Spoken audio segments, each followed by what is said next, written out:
Bienvenida al Club de las Mujeres Imperfectas, un lugar donde hablamos sobre la sombra que todas llevamos dentro. Mi nombre es Eliana Vázquez y soy la autora de Espacios de Soledad, un blog enfocado en la mujer que camina desde la baja autoestima hasta llegar al amor propio. Es por ello que he creado este podcast, para conversar junto a mis invitadas de lo que no nos gusta para usarlo a favor de lo que nos gusta. Quédate junto a nosotras y descubre nuestras mejores imperfecciones.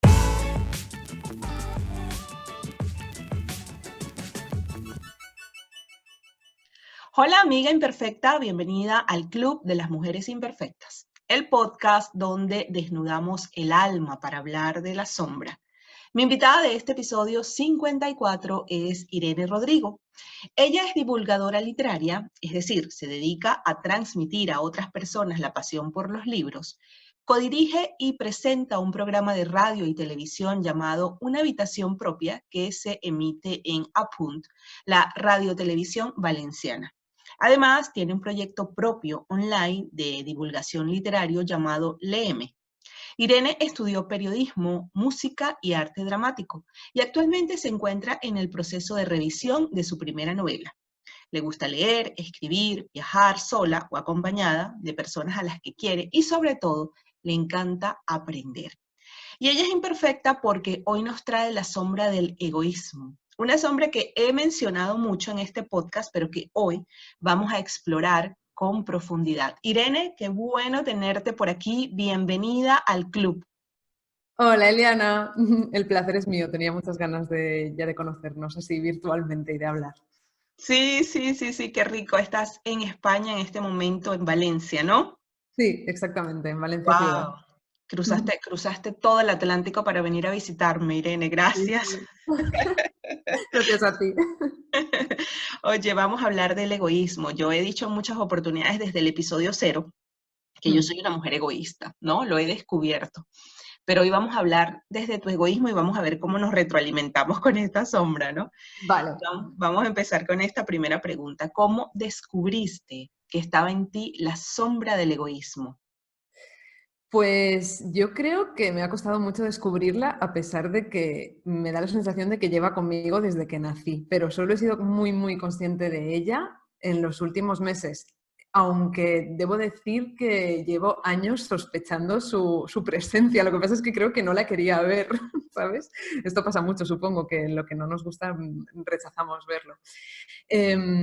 Y lo he descubierto más en los últimos meses por ciertas situaciones que se han dado con algunas personas de mi entorno, personas a las que quiero, y sobre todo también a raíz de empezar a convivir con mi pareja y de darme cuenta de cómo yo estaba muy centrada en mí misma, cómo me he preocupado siempre de satisfacer mis necesidades, las he puesto en muchas ocasiones por encima de las necesidades de los demás, y esto hasta cierto punto es positivo porque significa que soy una mujer independiente, que sé cuidarme a mí misma, que sé detectar mis necesidades y mis deseos y satisfacerlos, pero al mismo tiempo me ha enseñado que estar demasiado centrada solo en mí despierta esa sombra del egoísmo y hace que no pueda cuidar a los demás como se merecen que los cuide. Entonces, al darme cuenta de esa sombra, he empezado a revisar mi pasado y me he dado cuenta de situaciones y de circunstancias en las que eso ya estaba ahí y yo no sabía verlo, y de cómo ha habido, sobre todo, ciertos episodios con personas de mi entorno que en algún momento se alejaron de mí, yo no entendía muy bien por qué, y al darme cuenta de este egoísmo he podido sospechar que quizá se debía a eso, ¿no? A que pues a lo mejor en algún momento pensaron, esta tía, Irene, va a su bola, solo se preocupa por sí misma, es una egoísta y por tanto me voy a alejar de ella. Y ahora he sido consciente de eso, me ha servido para reinterpretar conflictos con personas en el pasado que no había llegado a entender por qué se habían dado. Claro, claro. Oye, y me encanta esta parte que dijiste de el egoísmo no me permite cuidar de los demás. Exacto. Sí, yo creo que, claro, la fina línea entre ser independiente y ser autosuficiente y el empezar a rayar en el egoísmo es, pues eso, es una fina línea, ¿no? O sea, es muy difícil, por lo menos para mí, encontrar el equilibrio. Incluso habiéndome dado cuenta de que esa sombra del egoísmo está en mí, me resulta difícil muchas veces saber cuándo estoy atendiéndome demasiado a mí misma y descuidando a los demás y cuándo no. Entonces, pero sí que me doy cuenta de eso, de que en muchas ocasiones, pensando que estaba cuidándome a mí misma y que estaba haciendo lo que debía hacer porque yo tengo que estar por encima de lo demás, en realidad estaba perdiendo la oportunidad de ocuparme de otras personas. Yo creo que también me han inculcado mucho, que creo que tiene una parte positiva, me han inculcado mucho el ser fuerte, el ser independiente, el ser capaz de ocuparme de mí misma, pero eso choca un poco con el saber cuidar de los demás. Por lo menos yo ahora estoy un poco en conflicto con eso. No sé si tiene sentido Sí, lo que sí, digo. sí, sí, tiene muchísimo sentido. Y sabes qué, justo ahora estoy recordando que, bueno, yo descubrí mi egoísmo hace poco más de un año, Ujú, realmente, ¿no?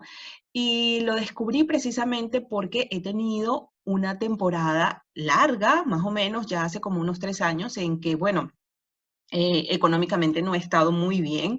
Y entonces, claro, empiezo a revisar todas mis creencias limitantes con relación al dinero, ¿sabes? Como para, bueno, ¿qué está pasando? Porque se me cortó el flujo de la abundancia, digo yo, ¿no? Entre comillas, ujú. de que no llegan a mí lo que yo necesito, pero sí, siempre lo he tenido. Tal vez el egoísmo o esta perspectiva corta no me ha dejado verlo. Entonces empiezo a darme cuenta, empiezo a hurgar en todo esto para ver dónde está el fallo, dónde está que se cortó el flujo de prosperidad en mi vida, y yo me doy cuenta que es que yo soy una persona muy egoísta, Ujú, muy egoísta. Y ahora, escuchándote con relación a que, bueno, tienes que ahora convivir en pareja, que es el gran maestro de nuestra vida, ujú, sí, recuerdo que hace muchos años mi esposo me decía, es que todo gira en torno a ti, es que todo es lo que tú digas, es que sí. todo, y claro, cuando yo lo acoplo, ¿verdad? Cuando lo uno con esta sombra del egoísmo, yo digo, está claramente, porque yo decía, pero ¿cómo va a decir que todo gira en torno a mí si yo soy muy, muy generosa, muy dadivosa? Pero no, sí, es verdad, todo gira en torno a ti, y por eso me resuena lo que acabas de decir, de que cuesta cuidar a los demás porque mis necesidades no están siendo cumplidas. Y tal vez, como tú dices, me enseñaron a cuidar de mí, a ser independiente, a que yo esté siempre eh, valorándome, rescatándome, Ujú. cuidándome, que me cuesta llevar esa mirada a la otra persona y decir, ok, sí, vamos a, porque algo que me cuesta a mí, no sé si te costará a ti, es compartir mis cosas. Sí, a mí no me cuesta mucho. De hecho, en ocasiones, y creo que esto está relacionado con el egoísmo, creo que lo hago quizá demasiado. O sea, al estar tan centrada en mis necesidades, en mis apetencias, en mis deseos, y, claro, tengo la necesidad de expresarlos, de compartirlos con la otra persona, sea quien sea en ese momento, y de ver solo mi parte y de olvidarme de la parte del otro. A mí me pasa más eso. No me cuesta tanto expresarlo como saber reconocer lo que la otra persona necesita. Hay personas, yo tengo gente a mi alrededor, concretamente pienso en una amiga mía, que es un modelo absoluto de empatía. O sea, es una persona que enseguida se da cuenta de lo que necesitan los demás, y aunque no se lo pueda, aunque no pueda satisfacer sus necesidades de forma física, porque imagínate que una persona necesita, no sé, un abrazo de una persona que en ese momento no está ahí. Obviamente mi amiga no puede satisfacer eso, pero es capaz de detectar esa necesidad, de encontrar las palabras justas y precisas para que la otra persona se sienta mejor, o por lo menos de que se sienta comprendida. Y yo me he dado cuenta de que siendo una persona naturalmente empática, yo también me he dado cuenta de que en el proceso de vivir sola durante muchos años, porque he vivido sola mucho tiempo, y de estar muy centrada en mí misma y en lo que yo quería, he perdido de vista esa empatía y ahora me cuesta recuperarla. Ahora me cuesta mirar al otro, dedicarle el tiempo suficiente como para empezar a entender qué necesita y luego sacar el tiempo y la energía suficiente como para dárselo, en el caso de que yo pueda dárselo y esté dispuesta a dárselo. Entonces sí, eso es lo que más me cuesta, creo. Claro, y tienes razón, porque dices, soy naturalmente empática. Yo también lo soy, me identifico mucho con todo lo que dices, pero también cuesta como ver las necesidades del otro y hacer, y yo también conozco mucha gente de que viene y hace todo lo posible para ayudarte, aunque sea emocionalmente, aunque sea, ¿sabes? Y tú allí Sí, como que, wow, ¿por qué no se me ocurrió a mí? No lo hice yo. exacto. Sí, ¿entiendes? Tú dices, pero ya va, un momento, pero si yo también soy empática, ¿por qué no tengo esa actitud de colaboración, de ir a ayudar? Y a veces yo también he dudado, por ejemplo, de mis capacidades en la amistad, ¿no? Sí, El sí, sí, egoísmo sí. me ha ayudado a dudar de mí misma como amiga. Yo digo, vaya, yo creo que tengo un poco distorsionado el concepto de amistad porque yo no soy de esas amigas que tiene que estar encima, que Mm. vamos a hacerlo, que yo te ayudo, que yo te respondo tus necesidades, que yo te busco la forma, que si no, loco, sabes, ese, si no lo puedes hacer, tú lo hago yo. No soy ese tipo de personas ambulancia, pues, que está allí Sí, como ayudando a todos. Y tal vez por ello nos tenemos que sentar en el banquillo de los egoístas, Irene, ¿no crees? sí.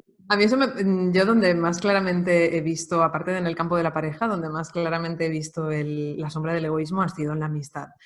Y es donde más me ha sucedido esto que te contaba al principio, de empezar a reanalizar situaciones del pasado y darme cuenta de cómo quizá yo estaba equivocada, cómo en ese momento yo estaba plenamente convencida de que llevaba la razón, pero luego esa misma situación leída desde la perspectiva de alguien que se acaba de dar cuenta que es un poco egoísta, como yo, la situación cambia totalmente su sentido.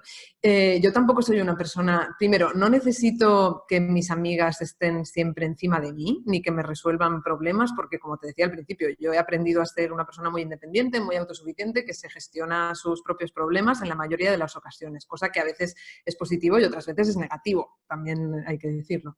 Ujú. Entonces, como no soy una persona que necesite ese apoyo constante, esa atención constante de los demás, tampoco creo que los demás lo necesitan. Porque claro, Claro. al final cada uno lee el mundo y lee a los demás desde su propia perspectiva, desde su propio mapa de creencias y de necesidades. Entonces, por ejemplo, un ejemplo que se me está ocurriendo ahora y que es uno de los que me he dado cuenta mirando atrás en el pasado y viendo cómo yo había jugado en ciertas situaciones y cómo lo haría ahora, ¿no? Hace como 10 años aproximadamente, el abuelo de una amiga mía, a quien yo además conocía, o sea, conocía al abuelo, se puso muy enfermo y nuestra amiga nos lo dijo. En ese momento no estábamos viviendo en el mismo sitio, aunque habíamos crecido juntas, pero ese año era el año del Erasmus, entonces yo estaba fuera y demás. Y nos dijo vía WhatsApp, imagino, bueno, que su abuelo estaba muy mal, que seguramente se iba a morir. Y yo en ese momento pensé, bueno, pues es normal, ¿no? Porque es un hombre mayor, está enfermo y a todo el mundo le llega su hora. Entonces, mmm, no volví a hablar con ella, o sea, no la llamé, no le dije que hiciéramos un Skype, no pensaba, o sea, yo no tenía la sensación de que ella quizá necesitaba apoyo en ese momento. Ya ves tú, o sea, ahora lo pienso y digo, ¿cómo no lo va a necesitar? Su abuelo se está muriendo. Pero en ese momento, como yo tampoco tenía la experiencia de que un abuelo mío se hubiera muerto, pues quizá no podía empatizar del todo con eso, ¿no? Y dije, bueno, pues no es importante, no sé.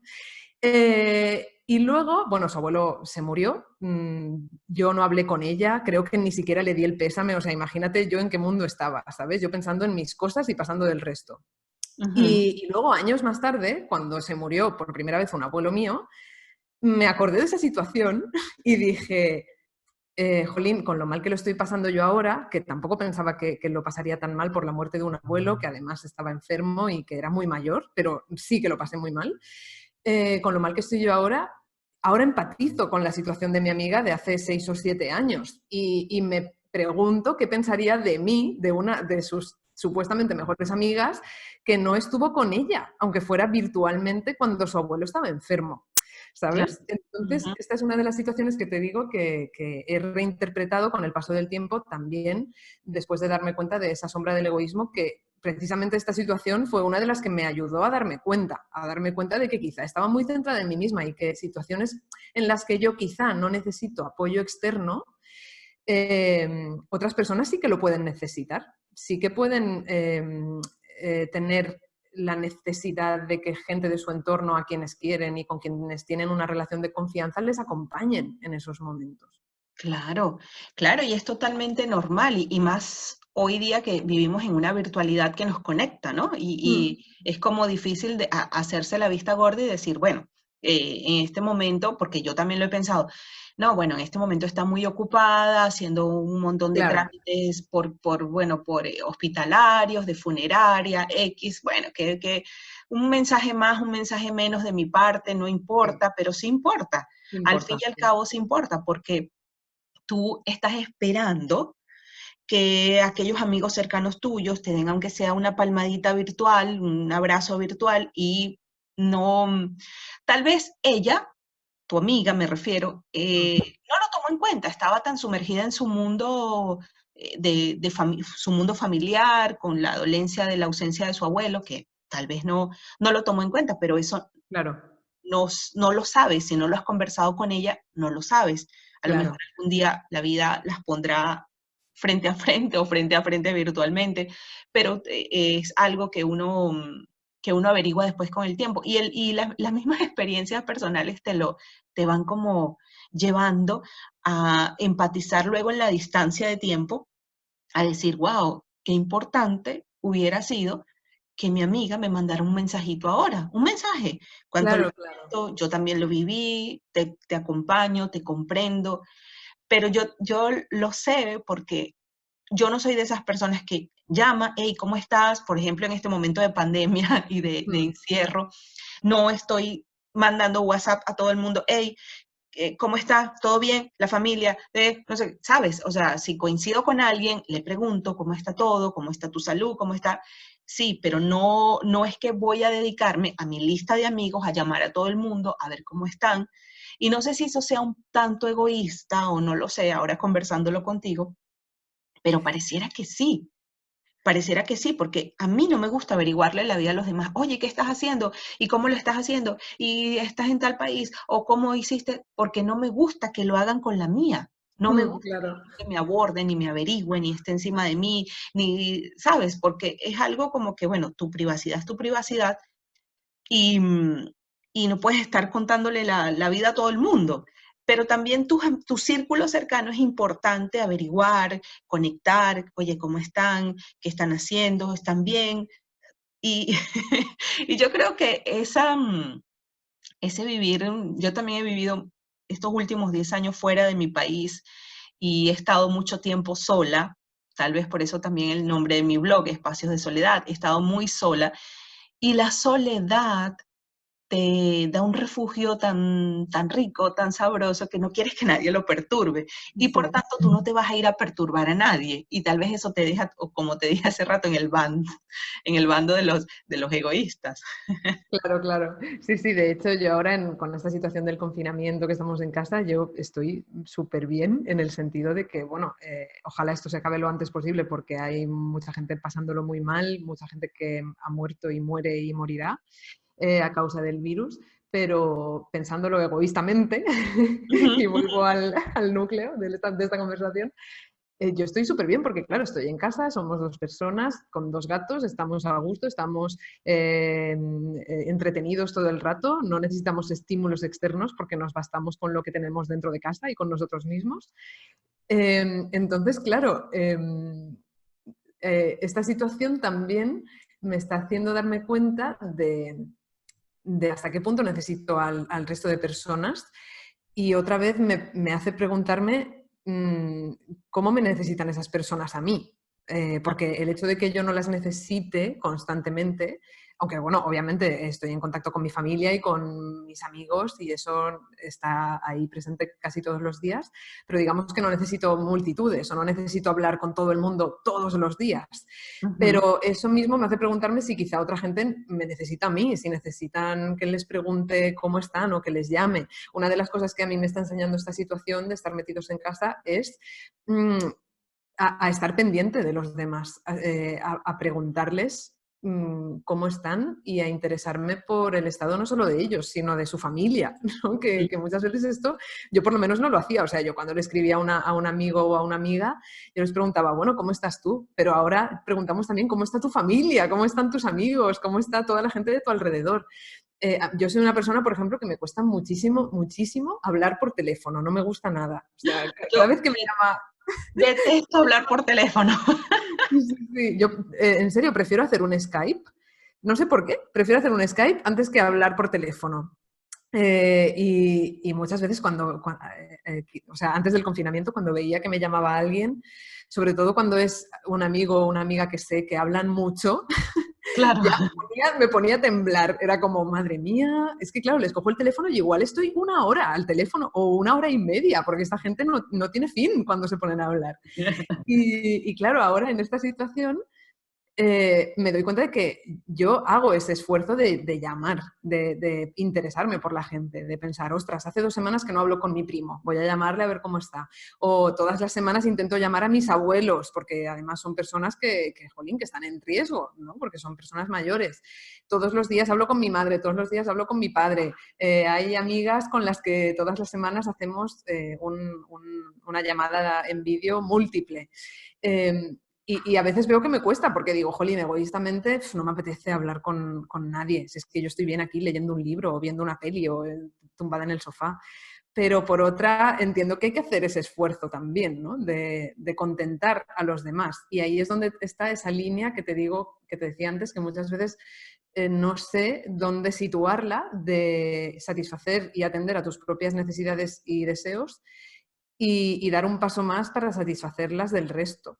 Claro, no, te comprendo totalmente. Claro, yo estoy en casa con mi esposo y 3 hijos, ¿no? No, no estoy para nada sola y el día se me puede ir volando. Sí. Y a veces digo, ay, no llamé a mi mamá, ay, sabes, pero es porque, como tú dices, estoy tan a gusto o no quiero que nadie perturbe este espacio que cuesta ir a llamar, cuesta ir a hacer una llamada, cuesta ir. Yo veo, por ejemplo, mi esposo, él llama todos los días a todo el mundo, llama y se comunica y está, y yo, ay, pero qué cosa tan pesada. Qué cosa tan pesada llamar a todo el mundo y cómo están y todos los días hacer la misma llamada a la misma gente. Pero viéndolo desde el punto de vista del egoísmo, tú lo ves totalmente normal, yo lo veo totalmente normal, pero una persona que no tiene esta percepción dice, wow, pero qué persona tan egoísta, qué persona tan ensimismada, qué persona tan poco empática. Y, y no se trata de que no seamos empáticas, Irene, se trata de que tal vez ese egoísmo nos ha metido en una burbuja, no sé, tal vez de protección emocional o de confort emocional, no sabría decirte, pero es un espacio en el que yo estoy conmigo misma, aunque yo particularmente yo no estoy conmigo misma, estoy rodeada de 4 personas más a las cuales yo debo en gran parte atender sus necesidades, cosa de que cuando tienes una familia, el egoísmo se resquebraja un poco y sin embargo tú quieres rescatarlo. Por ejemplo, ayer me tomaron unos jugos y entonces yo estaba peleando. ¿Por qué alguien tomó mis jugos? Que no sé qué, sabes, ahí fui muy egoísta con mis 3 hijos. Y eran 3 jugos y se repartieron uno a cada uno. Y yo decía, pero es que estos no son los jugos de ellos, son mis jugos. ¿Por qué me tomaron mis jugos? Entonces una mamá también puede ser egoísta y una mamá también puede ser como que, ¿por qué tocan mis cosas? Y yo siempre he sido así, esto es mío, no me lo toquen, no, sabes, establecer como límites con tus hijos, no, porque hay mamás que se dejan tocar todo, o sea, la cartera del maquillaje, los niños se las pueden destrozar, no, yo soy de la mamá de que no toca mi computador, no toca mi teléfono, Sí. están como detrás para que nadie toque. Y fíjate que ayer tuve un vivo ejemplo de egoísmo en el que tenía 3 jugos que eran míos y me los tomaron mis hijos. Y yo dije, y yo peleé por ello. Sí, sí, sí, sí. Me recuerdas un montón, ahora ya no me pasa tanto, pero sobre todo recuerdo cuando me independicé, ¿no? Cuando me fui a vivir sola, después de vivir con mi madre. Y claro, me fui sin apenas dinero, además en ese momento estaba empezando con mi primer, digamos, proyecto emprendedor y claro, no tenía mucho dinero, o sea, tenía que ir tirando con lo que ingresaba cada mes y con los ahorros que tenía de antes, que era todo muy poco. Entonces recuerdo cuando venían amigos a casa, tanto a lo mejor cenar una noche suelta como a quedarse un par de días porque vivían fuera y venían a mi ciudad y se quedaban en mi casa. Y me daba una rabia, ahora lo pienso y me río, pero en ese momento me daba mucha rabia que se comieran mi comida, o sea, que abrieran la nevera y que empezaran a coger cosas, porque yo decía, jolín, madre mía, pues sí, ese paquete de macarrones que me costó 80 céntimos y se lo está comiendo otra persona, Dios mío. Claro, ahora lo pienso y me río, pero creo que eso estaba muy relacionado con el egoísmo, porque Claro, no creo que esté tan relacionado con el dinero, porque hay gente que no tiene mucho dinero como yo en ese momento y que aún así es muy generosa y da lo que tiene y sí. no le importa compartirlo. En cambio yo, ostras, me dolía en el alma, me dolía en el alma. Cada cosa que alguien venía a mi casa y cogía cosas mías que había comprado yo con mi dinero, ¿no? Y luego eso sí que se me ha ido pasando con el tiempo porque sí que tomé mucha conciencia de eso. O sea, eso en cuanto lo detecté dije, esto no puede ser. No puede ser que cada vez que alguien a quien supuestamente quiero, o sea, un amigo o una amiga míos, vienen a mi casa, no puede ser que yo esté sufriendo porque van a comerse esto o van a comer lo otro. O sea, esto tiene que acabar porque me hace sufrir. Sí, Y sí. eso sí que lo atajé muy rápidamente. Pero bueno, luego con el tiempo surgió la sombra esta del egoísmo, que sí que creo que va relacionada con esto, pero claro, tiene muchas vertientes y quizá atajé esa vertiente concreta, la de la comida, pero luego han ido surgiendo muchas más. Sí, claro, porque es que tiene muchas aristas y, Claro, y uno luego se va dando cuenta, porque muy bien lo dijiste, no se trata de dinero, porque es que yo ahorita claro. no es que yo es que tenga mucho dinero, pero claro, es como que yo tenía eso, era reservado para mí, ¿por qué Sí, me lo tomas? Y yo cuando vivía, imagínate, cuando vivía en casa con mis hermanos, yo tengo dos hermanos menores, y yo recuerdo, Irene, que si yo me compraba un cereal o me compraba, yo lo metía en mi cuarto para que no lo agarraran. sí, Sí, sí. y a veces mi papá iba al cuarto y me decía, ay, quiero un poco de cereal. Y él iba y se servía desde mí. Yo, pero ¿por qué? Si no está en la cocina, eso es mío. Yo le decía, eso es mío, no lo toques, ¿sabes? Y vivir con hermanos desde el punto de vista del egoísmo es muy difícil. Sí, Es sí, sí. muy difícil porque es que, claro, tú pones algo en la nevera, en el refrigerador, pones algo y te vas a trabajar o lo que sea, vas a estudiar y cuando regresas ya no está, wow. Claro, claro. Sí, sí, totalmente. Y, y, mm, y la convivencia, Irene, la convivencia desde el punto de vista del egoísmo es muy difícil. Es muy difícil porque primero, como tú dices, uno anda perturbado todo el día y eso te hace sufrir mucho porque no tienes esa capacidad de compartir o decir, ay, bueno, no importa. Ayer mi esposo me decía, pero ¿qué importa? Ese jugo cuesta como $1, no importa. Y yo decía, es verdad, no importa, pero es el acto de que, ¿por qué me agarran mis cosas? ¿Sabes? Claro. Imagínate, yo ya con 43 años, 3 hijos, y ayer hice una pataleta por 3 jugos. Sí, sí, sí. Yo creo que ahora no tengo tanto apego a lo mejor por mis cosas o no me molesta tanto que otras personas toquen mis cosas, porque también, bueno, ahora la persona con la que convivo es mi pareja y no me importa que cojan mis cosas y hay ciertas cosas que, bueno, pues el cuaderno, mi diario, ¿no? Del cuaderno donde escribo todos los días, pues es evidente que es mío, ¿no? Y que nadie más lo puede tocar, o sea... pero quizás si conviviera con otra gente, quizá la última vez, por ejemplo, compartiendo piso.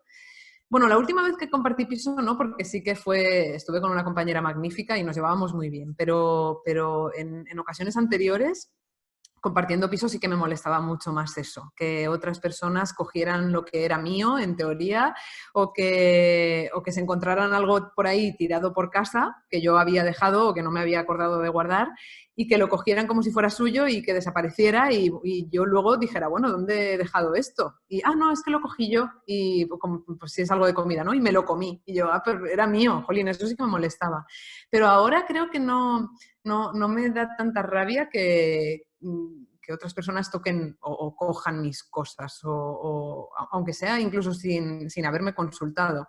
Creo que eso lo tengo más superado.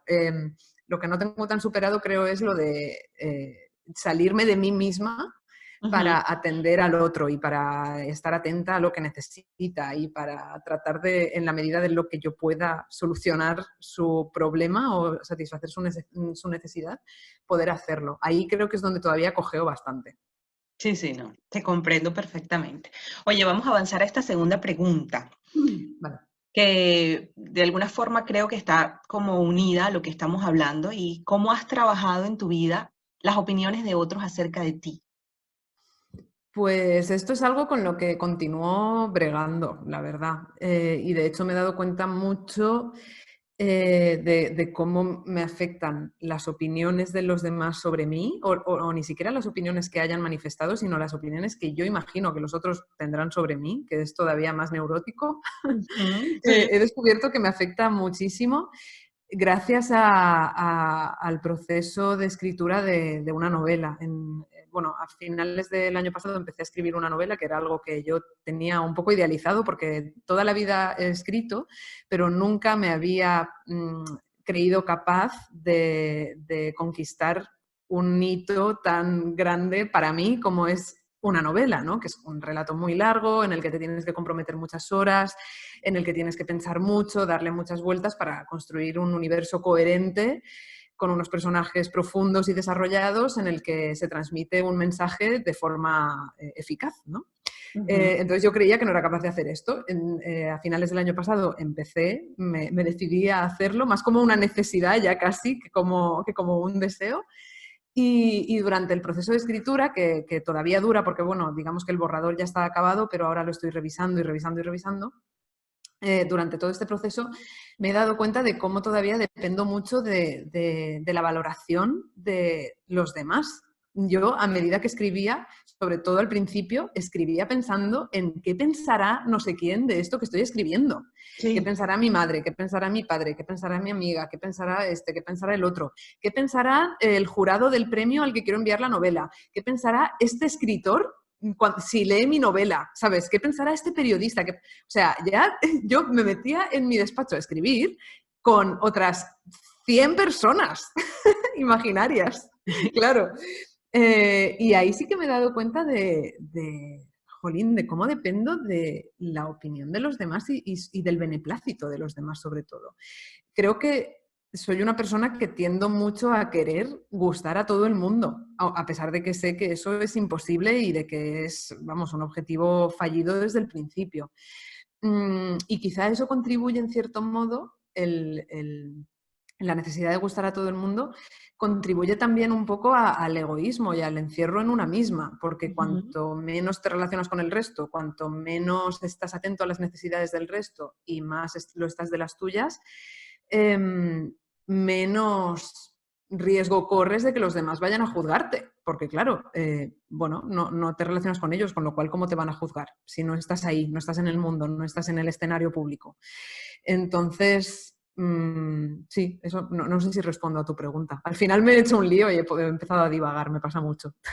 No, tranquila, no, no, no. A mí me encanta escucharte porque es como que si te, si escuchara tu podcast o escuchara, ¿sabes? Y yo realmente te sigo desde hace tiempo y wow, me encanta cómo abordas, cómo eres una gran lectora. Por ejemplo, desde mi punto de vista, ¿cómo te veo yo a ti? Wow, ya, yo te veo con mucha admiración. Eres una persona muy, muy culta, muy leída, muy, ¿sabes? Y a veces uno cuando está frente a una persona así, uno viene como con cierta expectativa, Irene, a la entrevista y uno dice, wow, estaré a la altura de mi entrevistado, ¿no? Porque esas son cosas que pasan, a mí me han pasado muchas veces. A veces yo hablo con una amiga y bueno, estamos hablando, pero también uno viene con alguien a quien vienes mucho tiempo viendo, Sí. leyendo, escuchando y entonces, wow, te vienes como con cierta expectativa. Pero yo te comprendo porque cuando yo empecé a escribir en mi blog, yo empecé a escribir mirando a aquellas personas que luego me iban a leer, pero que al fin y al cabo nunca me leyeron, Irene. Ya, claro, claro. Sí, sí, sí, ¿Sabes? sí, Como, bueno, totalmente. voy a ser un poco cuidadosa poniendo Sí. estas palabras aquí, como armando un rompecabezas, ¿no? De palabras, para no herir susceptibilidades, y tú dices, wow, todo lo que me esforcé pensando en alguien que me iba a leer, que luego no me leyó. Porque es Sí, que tú dices, mi madre, y si mi mamá lo lee, y entonces mi mamá creo que nunca ha leído ninguno de mis artículos, de mi blog.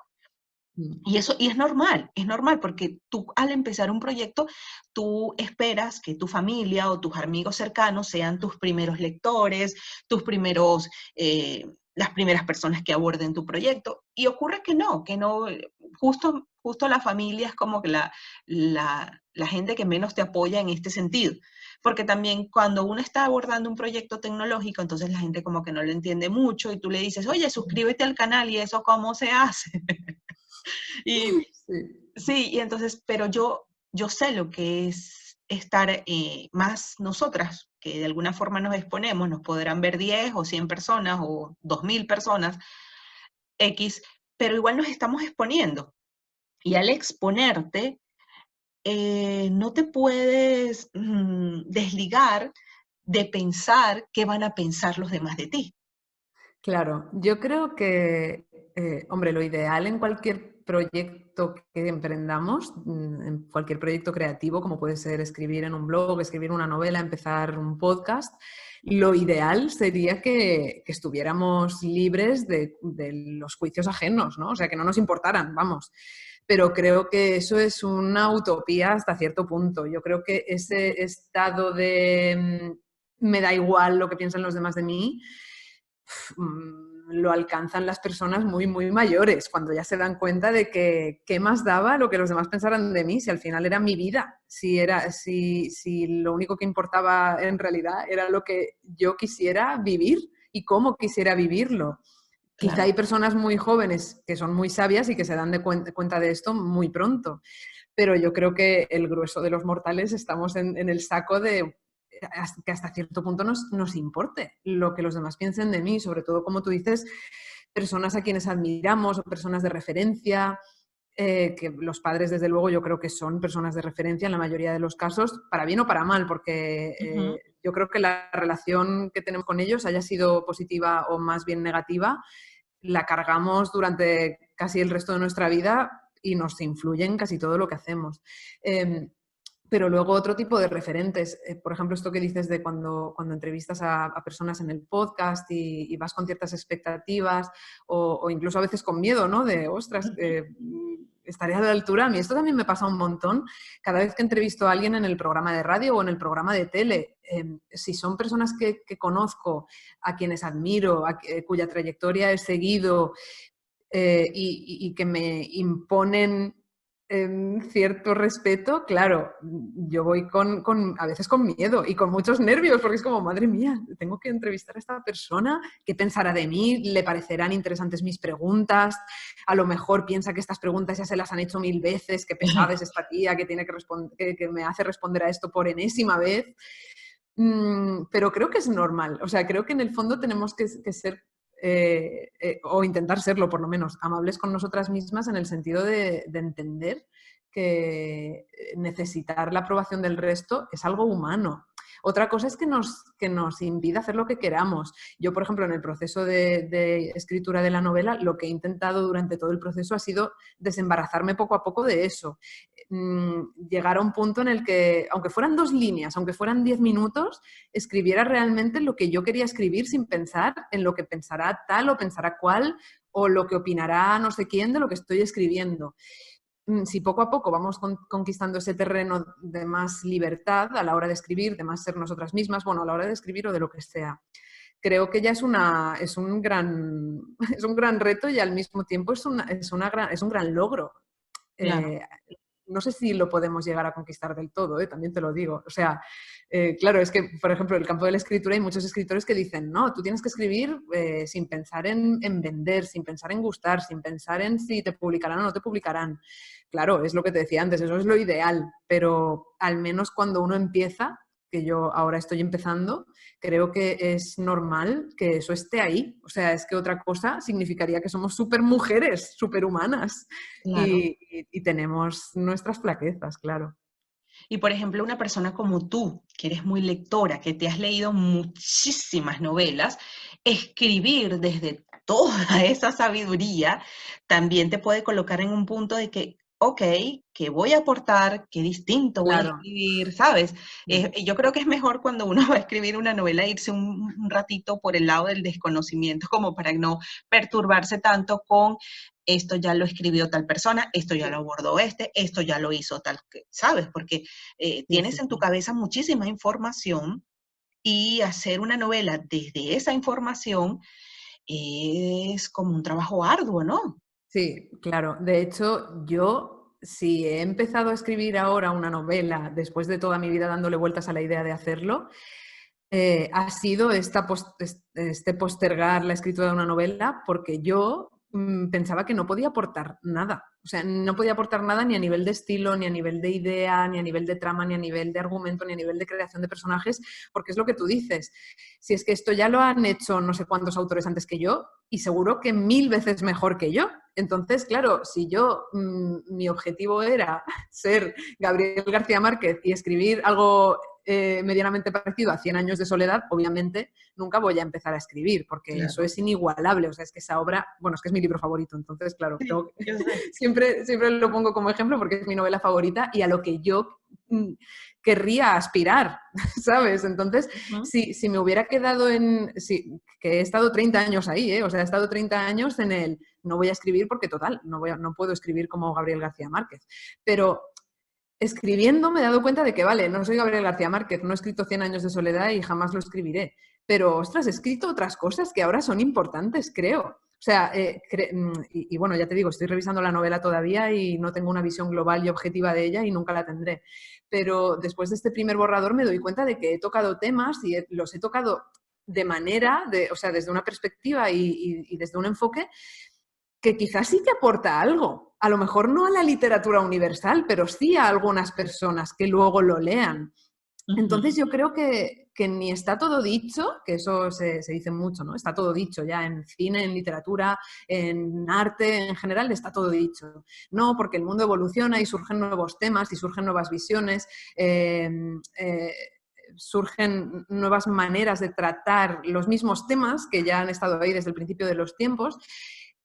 Por ejemplo, durante el proceso de escritura de la novela, yo me he ido encontrando, o sea, iban apareciendo en mi vida novelas de otras autoras de más o menos mi edad, más o menos todas de la misma generación, hablando de temas iguales o parecidos a los que yo trato en mi novela, pero desde perspectivas diferentes y con Ujú. estilos diferentes, con caracteres distintos. Entonces, también es una prueba esto de que, vale, podemos estar todas tratando el mismo tema, pero desde enfoques absolutamente distintos y todos aportan algo y todos pueden a la misma persona o a diferentes personas, al mismo lector o a diferentes lectores, les pueden aportar algo que puede ir desde el entretenimiento hasta una epifanía absoluta, porque a través de esta novela que has leído te das cuenta de cosas de tu vida que nunca habías visto y decides empezar a hacer cambios, yo qué sé, ¿no?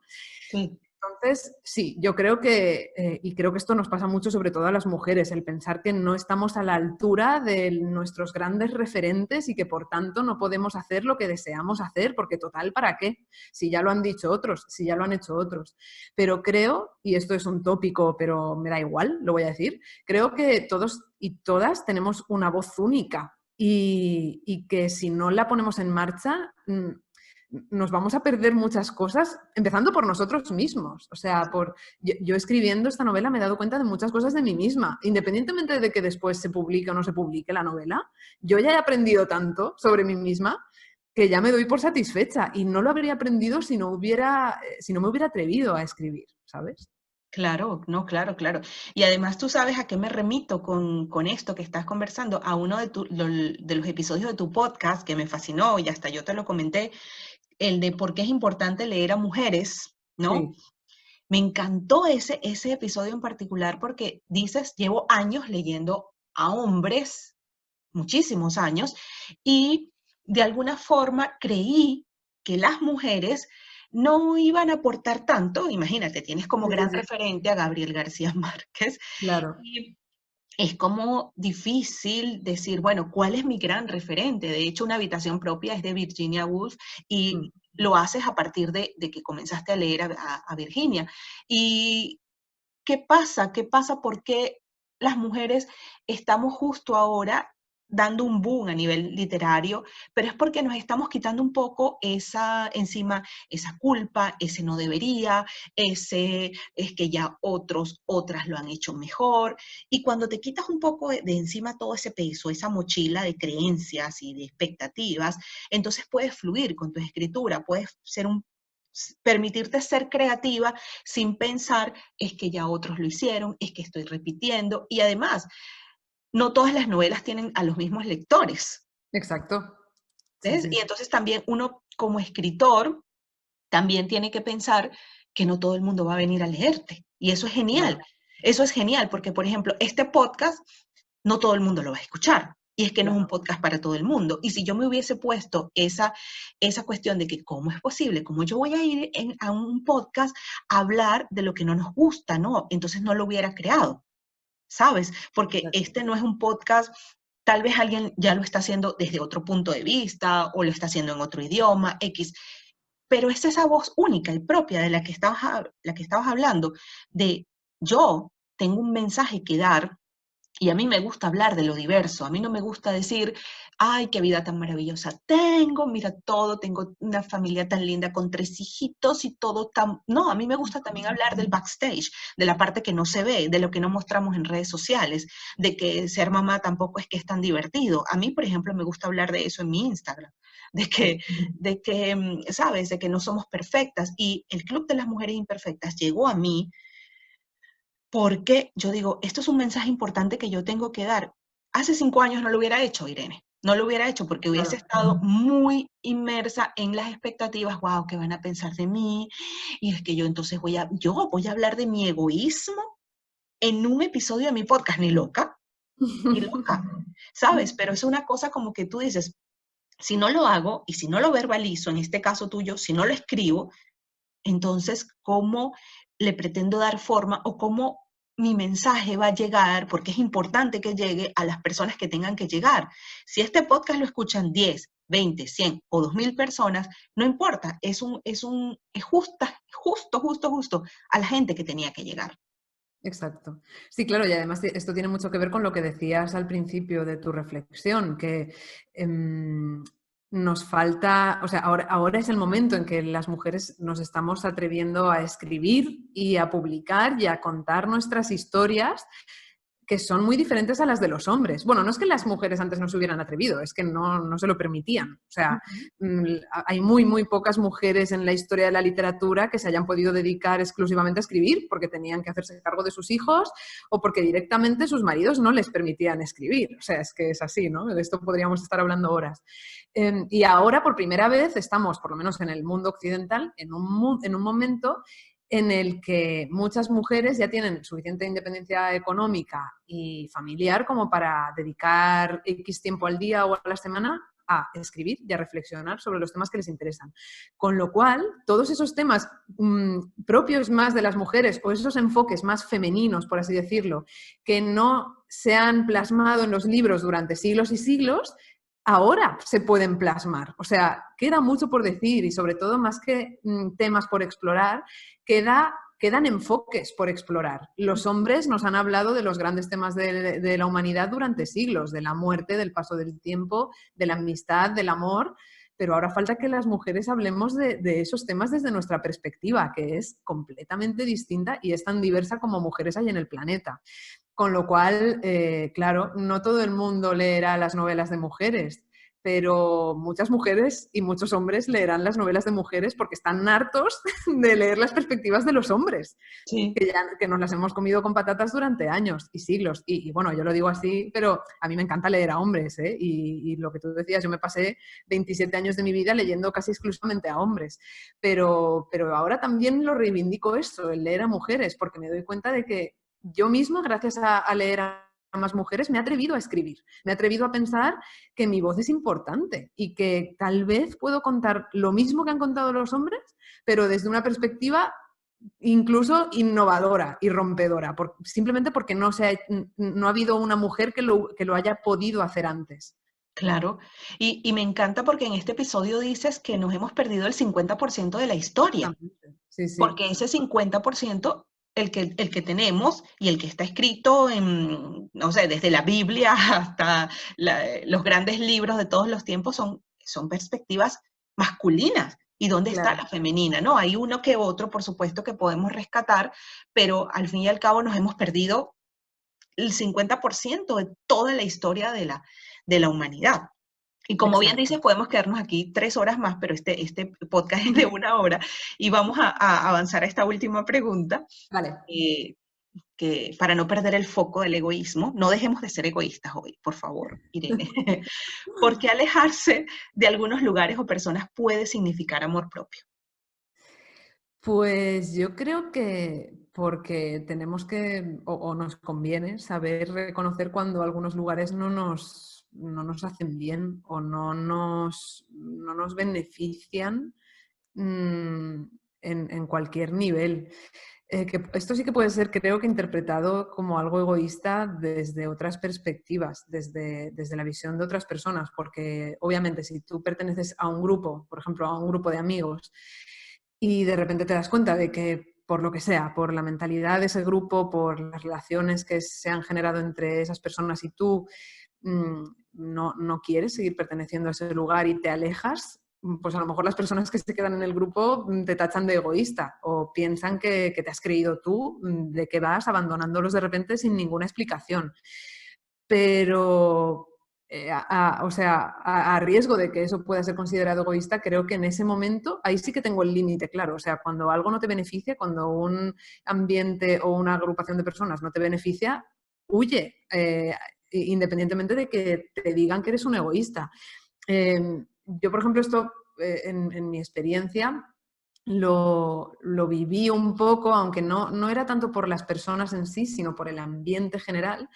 Yo estudié arte dramático durante 2 años en una escuela de arte dramático y a mí me encantaba. O sea, era una carrera de 4 años que hice después de periodismo y a mí me flipaba ir allí y hacer todas las propuestas que los profesores nos lanzaban, actuar, trabajar el cuerpo, trabajar la voz, trabajar las emociones y todo lo que se trabaja cuando estudias una carrera como es interpretación. Me encantaba, yo me lo pasaba muy, muy bien y quería acabar la carrera, quería hacer los 4 años. Y sin embargo, ya prácticamente desde el principio que entré a la escuela me di cuenta de lo tóxico que era muchas veces el ambiente, porque éramos muy pocos alumnos, eran muy pocos profesores, entonces todo el mundo se conocía. Era como una especie de gran hermano, ¿sabes? Ajá. Como un gran hermano donde todo se magnifica, cualquier relación entre varias personas se magnifica, todo el mundo se entera enseguida, cualquier mal rollo que surja se magnifica, todo se magnificaba también, porque creo que las personas que se dedican al mundo del espectáculo o están estudiando para ello, somos personas un poco temperamentales y todo nos gusta exagerarlo y todo lo llevamos a 2000 revoluciones por minuto. Entonces, me di cuenta de que el ambiente en muchas ocasiones era muy tóxico y yo estuve luchando conmigo misma diciendo, bueno, es que me gusta esto, pero al mismo tiempo eh, no me sienta bien muchas veces venir aquí. No me sienta bien conmigo misma porque noto que mi autoexigencia aumenta muchísimo, noto que muchas veces mi mal humor aumenta porque hay mal humor en el ambiente, noto que algo que no me gusta nada hacer, que es cotillear y criticar a los demás, estoy empezando a hacerlo, porque claro, si todo el mundo lo hace, al final no sabes cómo, pero te acabas metiendo en la rueda y ya a finales de segundo curso mm, la verdad es que por otras circunstancias decidí dejar la carrera, o sea, porque, bueno, quería ponerme a hacer otras cosas, quería trabajar y los estudios me quitaban mucho tiempo. Digamos que la razón por la que me fui de ese ambiente no fue tanto el ambiente tóxico, sino otras motivaciones mías, pero una vez me hube ido, o sea, sí, me fui, me hube ido, no sé por qué he dicho eso. Bueno, no sé si es correcto, igual sí. Una vez me fui de ahí, me di cuenta de lo bien que me había sentado en otros niveles, o sea, de cómo había bajado tanto la autoexigencia de repente conmigo misma, cómo ya no estaba tan crispada. Entonces, es un ambiente que a veces echo de menos, no por el ambiente en sí, sino por todo lo que aprendía, por mis compañeros, que eran gente magnífica, por algunos profesores que también eran magníficos, pero cuando pienso en volver, o sea, a veces que me he planteado decir, bueno, y si vuelvo y acabo la carrera, aunque sea con poquitas asignaturas al año, al final acabo diciendo no, porque es que era un ambiente, madre mía, o sea, en general, hablo en general, obviamente había días y días, había profesores y alumnos y profesores y alumnos, pero en general, ostras, era un ambiente bastante tóxico. Oye, y tal vez, aquí yo escuchándote, tal vez era un ambiente tóxico porque era un ambiente que propiciaba la sombra. Fíjate, en Sí, ti sí, surgió la sombra del autoexigente, de la criticona, de la malhumorada, ¿no? Y esas son sombras. claro. Y seguramente a las demás personas del entorno, que estaban todas involucradas en este contexto dramático y de interpretación, seguramente a ellos también les surgía la sombra. Y entonces todos iban, en vez de ir a estudiar y aprender con luz, iban a aprender con sombra. Y por supuesto, el, el, el ambiente estaba impregnado de una penumbra emocional impresionante. Fíjate que a mi hermana, en Venezuela, ella fue a estudiar teatro y le dijeron, no, no puedes estudiar porque no puedes estar aquí en esta academia porque eres gorda. Madre mía. Y ella se llegó a la casa destrozada. El paso que ser gordo no es fácil, porque yo lo fui en mi adolescencia, yo sufrí de obesidad en mi adolescencia. Imagínate que te digan, no, no puedes estar aquí porque eres gorda, ni siquiera porque es que no puedes expresarte bien, o porque no pasaste el examen, o porque traes bajas notas, no, por tu condición física, por tu apariencia Sí. física. Entonces, tú estás hablando de esto y me hiciste rememorar este acontecimiento de que a mi hermana le fue muy difícil con eso.